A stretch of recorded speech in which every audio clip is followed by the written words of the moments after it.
সাবেক প্রধানমন্ত্রী দেশনেত্রী খালেদা জিয়ার সেই দূরদর্শী উদ্যোগের কথা, যিনি সারা দেশের মেধাবী শিক্ষার্থীদের হাতে মেধার স্বীকৃতি স্বরূপ বই উপহার দেওয়ার প্রচলন করেছিলেন।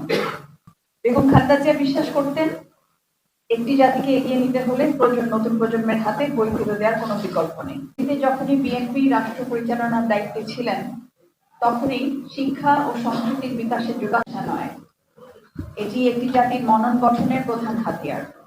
তাই এই শিল্পের বিকাশে রাষ্ট্রের সর্বোচ্চ পর্যায়ে পৃষ্ঠপোষকতা প্রয়োজন। আমরা গভীর শ্রদ্ধার সাথে স্মরণ করি অত্যন্তকারী পদক্ষেপ গৃহীত হয়েছে। শহীদ প্রেসিডেন্ট জিয়াউর রহমানের সময়কালে বাংলাদেশ শিশু একাডেমি প্রতিষ্ঠা সহ সাহিত্য ও সংস্কৃতির যে প্রাতিষ্ঠানিক ভিত্তি রচিত হয়েছিল, তা আজও আমাদের প্রেরণা। আমরা ভুলিনি সাবেক প্রধানমন্ত্রী দেশনেত্রী খালেদা জিয়ার সেই দূরদর্শী উদ্যোগের কথা, যিনি সারা দেশের মেধাবী শিক্ষার্থীদের হাতে মেধার স্বীকৃতি স্বরূপ বই উপহার দেওয়ার প্রচলন করেছিলেন।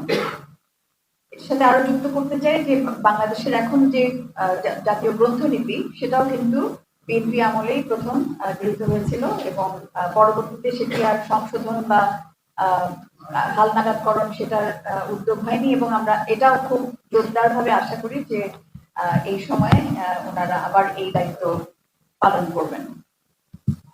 বেগম খালেদা জিয়া বিশ্বাস করতেন, একটি জাতিকে এগিয়ে নিতে হলে নতুন প্রজন্মের হাতে বই তুলে দেওয়ার কোনো বিকল্প নেই। সেই সময়ে জাতীয় গ্রন্থকেন্দ্রের আয়োজনে ঢাকা বইমেলা যে জৌলুস ও পাঠকপ্রিয়তা পেয়েছিল, তা আজও আমাদের স্মৃতি মনে কোঠায় উজ্জ্বল। শিক্ষা ও সৃজনশীলতার প্রতি সেই ঐতিহাসিক দায়বদ্ধতাই আজ আমাদের নতুন করে আশার আলো দেখাচ্ছে। এই ঐতিহাসিক পরম্পরাতেই নতুন সরকারের মাননীয় প্রধানমন্ত্রী জনাব তারেক রহমানকে আমরা অমর একুশে বইমেলায় আন্তরিকভাবে স্বাগত জানানোর জন্য অপেক্ষায় আছি। তার মাধ্যমে এবারের বইমেলার উদ্বোধন আমাদের জন্য নিঃসন্দেহে একটি বিশেষ আনন্দ ও গৌরবের বিষয় হবে। সরকার প্রধানের কাছে আমাদের বিনীত আবেদন, রাষ্ট্রীয় সকল আচার অনুষ্ঠান ও প্রতিযোগিতায়, বিশেষ করে স্কুল কলেজ পর্যায়ে পুরস্কার হিসেবে বই প্রদানের বিষয়ে সুস্পষ্ট নির্দেশনা তিনি দেবেন।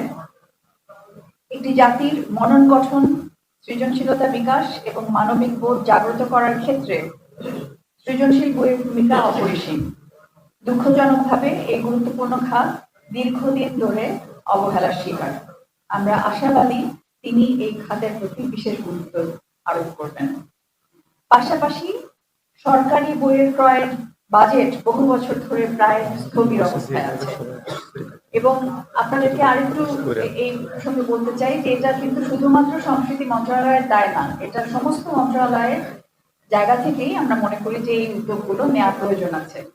সেই বাজেট কিভাবে বাস্তবসম্মতভাবে বৃদ্ধি করা যায় সেই বিষয়ে তার এবং তার সরকারের ইতিবাচক সহযোগিতা আমরা প্রত্যাশা করি।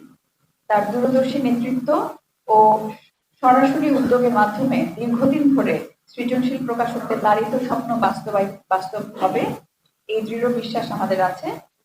আবারও সবাইকে ধন্যবাদ জানাই।